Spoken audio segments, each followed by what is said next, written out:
મને મસ્ત ઓટડી લાગતી હતી ને હવે રૂકી જાય ભલે રે યાર હવે અસર લાગતી હતી બોલો રાખું પણ હું કાઈ નથી કેતી વાત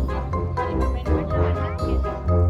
આમાં બિચારી બહુ લાંબુ થાય માથે ઓઢવાનું આમ જ કર્યું તો પછી નો નીકળે ના રૂકી જો ભાઈ જો આમ નોર્મલી આમ કરો હા એમ જ નોર્મલી આમ જ કરવાનું હલવાયેલા હતા નીકળ આમ જો છોકરીઓ કેમ કરે એ રીતે કરવાનું જેમ કરવાનું ફરીથી ખાલી આમ હાથ સાથે અડતા ન આવે મને ખબર હતી પહેલી વારમાં તો એ જ થાય お前はもう死んでいる。何？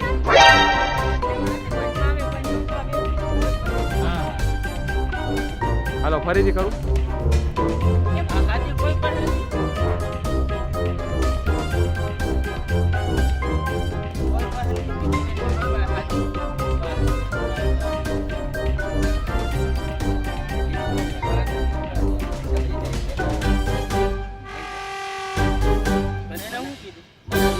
એટલે હું ત્યારે તૈયારી આપણા હાથે થાય ને એ હાથી તૈયારી કોઈ આવે નો આવે એમ જ